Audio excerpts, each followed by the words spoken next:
بسم اللہ الرحمن الرحیم۔ امید ہے اب تمام لوگ بخیر و عافیت ہوں گے۔ گزشتہ کل کے سبق میں ہم لوگوں نے توابع کی دوسری قسم عطف کے متعلق جانا، اور اس سبق کا تقریباً نصف حصہ ہم لوگ گزشتہ کل پڑھ چکے ہیں گزشتہ سبق میں۔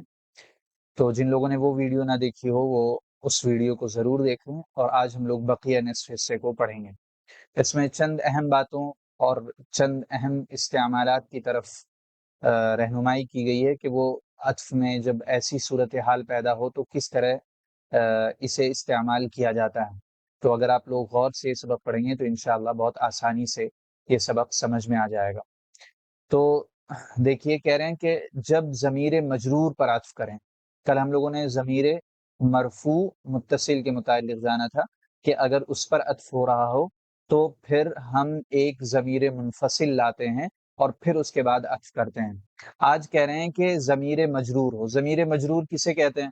آپ کو معلوم ہے کہ اگر کوئی ایسی ضمیر ہو جس سے پہلے کیا ہو، حرف جر ہو، یا وہ مضاف الیہ بن رہی ہو، تو اسے مجرور کہیں گے، کیونکہ ظاہر ہے عربی میں ہم لوگ جیسا پڑھ چکے ہیں دو ہی صورتوں میں کوئی چیز مجرور ہوتی ہے، ایک تو اس سے پہلے حرف جر ہو یا وہ مضاف الیہ بن رہا ہو۔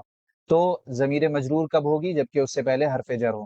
تو جب ضمیر مجرور پر عطف کریں، یعنی ہم کسی ایسی چیز پر عطف کر رہے ہوں، کسی ایسی چیز پر کوئی اور چیز جوڑ رہے ہوں۔ عطف کا مطلب کیا ہوتا ہے؟ عطف یعطف، جوڑنا، اور اگر ہم عام الفاظ میں ترجمہ کریں تو رحم کرنا، تعلق بنانا یا جوڑنا، تو یہ عطف کے معنی ہوتے ہیں۔ تو جب ضمیر مجرور پر عطف کیا جائے گا، یعنی اس پر کسی چیز کو جوڑا جائے گا، اس پر کوئی چیز لائی جائے گی، تو کہہ رہے ہیں کہ جار کا اعادہ واجب ہوتا ہے۔ کس کا اعادہ واجب ہوتا ہے؟ جار کا۔ جار یعنی جو جر کا باعث بن رہا ہے، یعنی جس کی وجہ سے جر آ رہا ہے۔ جیسے ہم کہہ رہے ہیں فی ہی، کیا کہہ رہے ہیں؟ فی ہی۔ تو اب جو ہی ہے، فی ہی میں جو ہی کی جو ضمیر ہے وہ کیا ہے؟ ضمیر مجرور ہے۔ کیوں ضمیر مجرور ہے؟ کیونکہ اس سے پہلے فی آ رہا ہے۔ تو اب اس میں جار کون ہوا؟ جار فی ہوا، ٹھیک ہے۔ تو کہہ رہے ہیں کہ ایسی صورت میں اگر ہم فی ہی میں ہی پر عطف کر رہے ہیں تو ہم حرف جار کو کیا کریں گے؟ دوبارہ لے کر آئیں گے، یعنی فی کو ہم دوبارہ لائیں گے، ٹھیک ہے۔ ہم ڈائریکٹ ہا پر عطف کر کے حرف جر کو چھوڑ نہیں سکتے ہیں، یہ کہنا چاہ رہے ہیں۔ جیسے مثال سے دیکھیے بات واضح ہو جائے گی۔ مررت بک وبزید، تو سب سے پہلے ہمیں یہ سوال کرنا چاہیے کہ اس میں ضمیر مجرور کون ہے؟ ضمیر مجرور کاف ہے۔ دیکھیے یہ کیا ہے؟ ضمیر مجرور ہے۔ کیوں ضمیر مجرور ہے؟ کیونکہ اس سے پہلے با حرف جر آ رہا ہے اور وہی جر دے رہا ہے۔ تو کہہ رہے ہیں کہ یہ ضمیر مجرور ہے۔ اب جو زید کا عطف ہے وہ کس پر ہو رہا ہے؟ وہ اسی کاف پر ہو رہا ہے، یعنی میں تمہارے پاس سے گزرا اور زید کے پاس سے گزرا، تو اس زید کا عطف کاف پر ہو رہا ہے۔ تو وہی بات ہو گئی کہ ضمیر مجرور پر عطف ہو رہا ہے۔ تو جب ضمیر مجرور پر عطف ہو تو کیا کہا کہ جار کا اعادہ واجب ہوتا ہے۔ تو اب ہمیں پوچھنا چاہیے کہ اس میں جار کون ہے؟ تو جار با، حرف جر با ہے۔ تو اب کہہ رہے ہیں کہ جو معطوف ہے، معطوف کون ہے؟ زید ہے، یعنی اسی کو کاف پر عطف کیا جا رہا ہے۔ تو کہہ رہے ہیں کہ اس پر با کو دوبارہ لے کر آئیں گے، یعنی مررت بک وبزید۔ ہم ڈائریکٹ یہ نہیں کہہ سکتے مررت بک وزید، ہم ڈائریکٹ یہ نہیں کہہ سکتے، بلکہ جو حرف جر جس نے ضمیر کو مجرور بنایا ہے ہم اسے بھی دوبارہ لے کر آئیں گے، مررت بک وبزید۔ تو ہم ڈائریکٹ نہیں کہہ سکتے مررت بک وزید۔ اسی کو ہم ایک اور مثال سے ہم دیکھتے ہیں، جیسے ہم کہیں ذہبت الیہ، ذہبت الیہ، میں اس کے پاس گیا، کیا؟ میں اس کے پاس گیا۔ تو اب اس میں ضمیر مجرور کون ہے؟ ہی ہے، ٹھیک ہے، اور جار کون ہے؟ الہ ہے۔ تو اب کہہ رہے ہیں کہ اسی ضمیر مجرور پر اگر عطف کیا جائے، یعنی ہم یہ کہیں کہ میں اس کے پاس گیا اور میں لکھنؤ گیا، ٹھیک ہے، ذہبت الیہ و ذہبت الیہ و لکھنؤ، تو ہم ڈائریکٹ نہیں کہہ سکتے، ہم یہ نہیں کہہ سکتے ذہبت الیہ و لکھنؤ، بلکہ چونکہ اس کا لکھنؤ کا عطف کس پر ہو رہا ہے؟ ضمیر مجرور پر ہو رہا ہے جو کہ ہی ہے، اور ضمیر مجرور کیوں ہی ہے؟ الہ کی وجہ سے۔ تو ایسی صورت میں ہم حرف جر کو دوبارہ لے کر آئیں گے اور صحیح جملہ کیا ہوگا؟